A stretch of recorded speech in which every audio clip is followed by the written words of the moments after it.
दोस्तों जरा एक बार सोचिए, अगर मैं आपसे कहूं कि अब आप अपने डीडीए फ्लैट में कुछ बदलाव बिना किसी परमिशन के कर सकते हैं, तो क्या आप यकीन करेंगे? अगर मैं कहूं कि 20 साल बाद डीडीए ने अपने नियम बदल दिए और अब कुछ काम ऐसे हैं जिसके लिए ना फाइल लगेगी, ना ऑफिस के चक्कर, ना महीनों का इंतजार, तो क्या आप मानेंगे? लेकिन जरा ठहरिए, कहानी यहीं खत्म नहीं होती, क्योंकि दूसरी तरफ कुछ ऐसे बदलाव भी है जिन्हें अगर आपने बिना परमिशन के कर दिया तो आपका फ्लैट इलीगल कंस्ट्रक्शन की श्रेणी में आ सकता है, बैंक लोन रुक सकता है, बिक्री अटक सकती है और फ्यूचर में कानूनी कार्रवाई भी हो सकती है। सबसे बड़ा सवाल ये है कि क्या डीडीए फ्लैट में नया कमरा बनाया जा सकता है? क्या टॉप फ्लोर वाले अब टेरेस पर कंस्ट्रक्शन कर सकते हैं? क्या ईवी चार्जिंग पॉइंट और सोलर पैनल लगाने की पूरी आज़ादी मिल गई है? क्या पुराने इलीगल कंस्ट्रक्शन अब कानूनी हो जाएंगे? और आखिर इस नई पॉलिसी से आपकी प्रॉपर्टी की कीमत बढ़ेगी या घटेगी? अगर आपके पास डीडीए फ्लैट है, आपके परिवार में किसी के पास डीडीए फ्लैट है, या आप फ्यूचर में डीडीए फ्लैट खरीदने की सोच रहे हैं, तो ये वीडियो आपके हज़ारों नहीं बल्कि लाखों रुपए बचा सकती है। इसलिए इस वीडियो को आखिर तक ज़रूर देखिए, क्योंकि बीच में छोड़ा तो आधी जानकारी आपको नुकसान भी पहुंचा सकती है। नमस्कार, मैं हूं राज के वर्मा और आप देख रहे हैं रिपोर्टर जी। दोस्तों, जहां हम सिर्फ खबर नहीं बताते बल्कि उसके पीछे का असर, कानून और आपकी जेब पर पड़ने वाला प्रभाव भी आसान भाषा में समझाते हैं। अब सबसे पहले समझते हैं कि आखिर डीडीए को 20 साल बाद नियम बदलने की ज़रूरत क्यों पड़ी। दोस्तों, डीडीए यानी दिल्ली विकास प्राधिकरण ने 1960 के दशक से लेकर अब तक दिल्ली के अलग अलग इलाकों में लाखों फ्लैट बनाए। जनकपुरी, रोहिणी, द्वारका, वसंत कुंज, दिलशाद गार्डन, मयूर विहार, नरेला, सरिता विहार जैसे इलाकों में बड़ी संख्या में डीडीए फ्लैट मौजूद हैं। अनुमान है कि दिल्ली में आज करीब 15 लाख से अधिक डीडीए फ्लैट है और इनमें रहने वाले परिवारों की ज़रूरत पिछले 20 साल में पूरी तरह बदल चुकी है। जब 2005 के अल्ट्रेशन पॉलिसी बनाई गई थी, तब ना इलेक्ट्रिकल कारों का चलन था, ना हर घर में सोलर पैनल लगाने की सोच थी, ना बुजुर्गों और दिव्यांगों के लिए एक्सेसिबिलिटी पर इतना जोर था। लेकिन नियम वही पुराने थे। एक साधारण बदलाव के लिए भी आवेदन दीजिए, फाइल लगाइए, इंजीनियर का निरीक्षण कराइए, महीनों इंतजार कीजिए। नतीजा क्या हुआ? हजारों लोगों ने बिना परमिशन के बदलाव कर दिए। किसी ने बैल्कनी बंद कर दी, किसी ने एक्स्ट्रा बाथरूम बना लिया, किसी ने टेरेस पर कमरा खड़ा कर दिया। इससे ना सिर्फ कानूनी डिस्प्यूट बढ़े बल्कि कई जगह इमारतों की सुरक्षा पर भी सवाल खड़े हुए। इसी वजह से 1 जुलाई 2026 से डीडीए ने नई अल्ट्रेशन पॉलिसी लागू की। इस पॉलिसी को मंत्रालय के साथ मिलकर तैयार किया गया ताकि लोगों की वास्तविक ज़रूरतें भी पूरी हो सके और बिल्डिंग की सुरक्षा भी बनी रहे। अब सबसे इम्पॉर्टेंट बात, नई पॉलिसी का पूरा खेल सिर्फ 3 कैटेगरी पर आधारित है। अगर आपने इन्हें समझ लिया तो पूरी पॉलिसी समझ गए। पहली कैटेगरी है ऐसे काम जिन्हें आप बिना किसी परमिशन और बिना किसी सूचना के कर सकते हैं, यानी डीडीए को बताने की भी ज़रूरत नहीं। एग्जाम्पल से समझते हैं। अगर आप अपने घर में नई टाइल्स लगवाना चाहते हैं, फर्श बदलना चाहते हैं, पेंट कराना चाहते हैं, पुराने दरवाजे और खिड़कियां उसी आकार में बदलना चाहते हैं, नॉन स्ट्रक्चरल पार्टीशन रखना चाहते हैं या सिर्फ इंटीरियर बदलना चाहते हैं, तो अब इसके लिए डीडीए के चक्कर लगाने की ज़रूरत नहीं। सबसे बड़ी राहत ईवी यानी इलेक्ट्रिकल व्हीकल रखने वालों को मिली। अगर आपकी निर्धारित पार्किंग है तो वहां ईवी चार्जिंग पॉइंट लगाने के लिए पहले जैसी लंबी अनुमति प्रक्रिया नहीं रहेगी। सोचिए, आने वाले समय में जब इलेक्ट्रिकल कारें तेज़ी से बढ़ेगी तो ये बदलाव कितना बड़ा साबित होगा। अब दूसरी कैटेगरी की बात करते हैं। यहाँ परमिशन नहीं लेकिन सूचना देना ज़रूरी है, यानी डीडीए या संबंधित एजेंसी को पहले जानकारी देनी होगी। उदाहरण के तौर पर अगर आप अपने घर की छत पर घरेलू उपयोग के लिए सोलर पैनल लगाना चाहते हैं और सरकार की गाइडलाइन का पालन करते हैं तो सिर्फ सूचना देकर काम किया जा सकता है। अगर घर में बुजुर्ग या दिव्यांग है और आप रैंप बनाना चाहते हैं तो ये आसान हो गया है। इसी तरह हल्के मटेरियल से टेम्परेरी ढलानदार टेरेस कवर कराने की सुविधा भी इसी श्रेणी में रखी गई।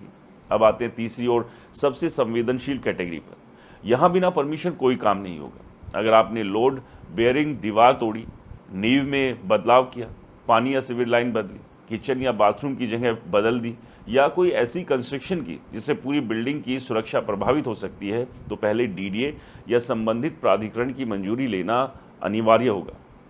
दोस्तों, यही वो हिस्सा है जहां सबसे ज़्यादा लोग गलती करते हैं। उन्हें लगता है कि अपना फ्लैट है, जो चाहे कर सकते हैं, लेकिन याद रखिए, फ्लैट आपका हो सकता है, पूरी बिल्डिंग नहीं। अगर आपने ऐसी दीवार तोड़ दी जो पूरी इमारत का भार संभाल रही है, तो खतरा सिर्फ आपके परिवार को नहीं बल्कि पूरी बिल्डिंग को होगा। यही वजह है कि ऐसे मामलों में कानून बहुत सख्त है। अब बात करते हैं उस बदलाव की जिसकी सबसे ज़्यादा चर्चा हो रही है और जो हज़ारों डीडीए फ्लैट मालिकों के लिए गेम चेंजर साबित हो सकता है। अगर आपके पास G+2, G+3 या G+4 वाली लो राइज डीडीए कॉलोनी में टॉप फ्लोर फ्लैट है तो अब पहले की तुलना में कहीं ज़्यादा संभावनाएं खुल सकती हैं। नई पॉलिसी के अनुसार निर्धारित शर्तों और पूर्व अनुमति के बाद टेरिस पर स्थायी निर्माण या कोर्ट यार्ड कवर करने का रास्ता खुला है। इसका सीधा मतलब समझिए, मान लीजिए आपके पास 1000 स्क्वायर फीट का टॉप फ्लोर फ्लैट है और नियमों के अनुसार आपको एक्स्ट्रा उपयोगी स्थान बनाने की परमिशन मिल जाती है तो आपके घर का उपयोगी क्षेत्र बढ़ सकता है। अब सोचिए, जब किसी घर में extra study room, office, store या बेडरूम जुड़ता है तो बाजार से उसकी कीमत पर क्या असर पड़ेगा।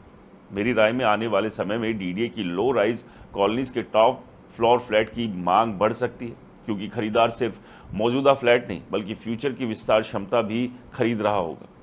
हालांकि यहाँ मैं एक ज़रूरी चेतावनी भी देना चाहता हूँ। इसका मतलब ये बिल्कुल नहीं है कि आप कल से कंस्ट्रक्शन शुरू कर दें। हर कंस्ट्रक्शन संबंधित नियमों, नक्शे, मंजूरी और तकनीकी शर्तों के अनुसार ही होगा। अब एक और बड़ा सवाल, जिन लोगों ने पहले ही बिना परमिशन बदलाव कर रखे हैं उनका क्या होगा।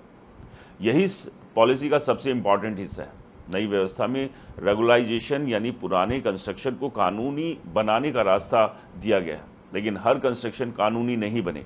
अगर आपने सिर्फ कॉस्मेटिक बदलाव किए हैं, नॉन स्ट्रक्चरल बदलाव किए हैं या ऐसे परिवर्तन किए हैं जिससे इमारत की सुरक्षा प्रभावित नहीं होती तो उनके नियमित होने की संभावना है। लेकिन अगर आपने लोड बेयरिंग दीवार हटा दी, इलीगल तरीके से स्ट्रक्चर बदल दिया या ऐसी कंस्ट्रक्शन की जिससे सेफ्टी खतरे में पड़ गई तो ऐसे मामलों में राहत मिलने की उम्मीद बहुत कम है। कई मामलों में आपको पुरानी स्थिति बहाल भी करनी पड़ सकती है। ये बात इसलिए भी इम्पॉर्टेंट है क्योंकि जब आप फ्लैट बेचने जाते हैं तो बैंक लोन देने से पहले प्रॉपर्टी की जांच करता है। अगर इलीगल कंस्ट्रक्शन पाया गया तो खरीदार को लोन मिलने में परेशानी हो सकती है और आपकी डील अटक सकती है।